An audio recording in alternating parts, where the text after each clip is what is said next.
Donald Trump അധികാരമേൽക്കാൻ പോവുകയാണ്. അധികാരത്തിൽ കയറും മുൻപ് ഉക്രൈൻ ഗാസ വിഷയത്തിൽ തീർപ്പ് കൽപ്പിക്കണം എന്നായിരുന്നു ട്രംപിൻ്റെ ഉദ്ദേശം. പക്ഷേ ഗാസയിൽ അമേരിക്ക തന്നെ സ്പോൺസർ ചെയ്യുന്ന യുദ്ധമായതിനാലും ഇസ്രയേലിന് സമ്മർദ്ദം ചെലുത്താൻ കഴിയുന്നതിനാലും അധികാരത്തിൽ കയറും മുൻപ് യുദ്ധത്തിൽ തീർപ്പ് കൽപ്പിക്കാൻ അമേരിക്കക്ക് കഴിഞ്ഞു. എന്നാൽ ഉക്രൈൻ റഷ്യ യുദ്ധം അതുപോലെയല്ല. ഉക്രൈനെ യുദ്ധത്തിൽ നേരിട്ട് സഹായിക്കാമെന്ന് ഉറപ്പ് കൊടുത്തിരുന്ന അമേരിക്ക ആ വാക്കിൽ നിന്ന് പുറത്തു പോവുകയും യുദ്ധമുഖത്ത് ഉക്രൈൻ ഒറ്റപ്പെടുകയും അകപ്പെടുകയും ചെയ്യുന്ന അവസ്ഥയിലുമായി.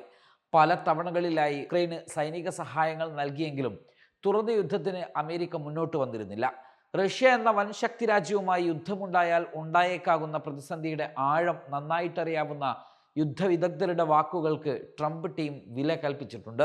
വൻതോതിൽ അമേരിക്കയുടെ ആയുധങ്ങളും സമ്പത്തും സെലൻസ്കിയും ഉക്രൈനും ചോർത്തിക്കൊണ്ടുപോകുന്നു എന്ന അഭിപ്രായമുള്ള ആളാണ് ട്രംപ്. പലതവണ അദ്ദേഹം അത് തുറന്ന് പ്രകടിപ്പിച്ചതുമാണ്.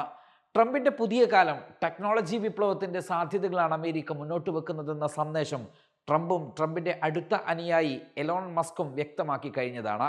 ആ കാലഘട്ടത്തിൽ ലോകം ഒരു തുറന്ന യുദ്ധാവസ്ഥയിലൂടെ പോകരുത് എന്ന ചിന്തയാണോ എന്ന് പറയാൻ കഴിയില്ലെങ്കിലും സംഘർഷങ്ങളില്ലാത്ത കാലഘട്ടത്തെ കുറച്ചെങ്കിലും ലോകത്തിന് കിട്ടുമെങ്കിൽ അത് സ്വാഗതാർഹം തന്നെയാണ്.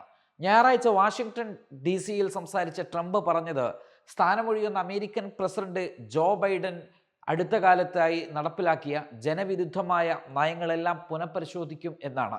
അമേരിക്കയിലെ വൻതോതിലുള്ള കുടിയേറ്റങ്ങൾ അവസാനിപ്പിക്കുമെന്നും ഉക്രൈൻ സംഘർഷം അവസാനിപ്പിക്കുമെന്നും മൂന്നാം ലോകമഹായുദ്ധത്തിലേക്കുള്ള സാഹചര്യങ്ങൾ തടയും എന്നുമാണ് അദ്ദേഹത്തിൻ്റെ പ്രസംഗം. വിദ്യാഭ്യാസ സൈനിക നയങ്ങളിൽ ഉടനടി വ്യക്തമായ നടപടിയെടുക്കും. നമ്മുടെ സൈന്യത്തിൽ നിന്ന് നമുക്ക് സമൂലമായ ഉണർവ് പ്രത്യയശാസ്ത്രങ്ങൾ ലഭിക്കുന്നുണ്ട്. വംശീയ ഭ്രാന്തും ട്രാൻസ്ജെൻഡർ ഭ്രാന്തും നമ്മളുടെ സ്കൂളുകളെ നരകതുല്യമാക്കും. സ്ത്രീകളുടെ കായിക വിനോദങ്ങളിൽ നിന്ന് പുരുഷന്മാരെ മാറ്റി നിർത്തുമെന്നും ട്രംപ് വ്യക്തമാക്കിയിട്ടുണ്ട്. ഏതായാലും ട്രംപിൻ്റെ പുതിയ പ്രസംഗം ഏറെ ചർച്ചയാവുകയാണ്. ഇവയെല്ലാം പ്രാവർത്തിക തലത്തിലേക്ക് വരുമോ എന്ന് ഉറ്റുനോക്കുകയാണ് ലോകം. Waytonikah.com, the exclusive Muslim matrimonial site.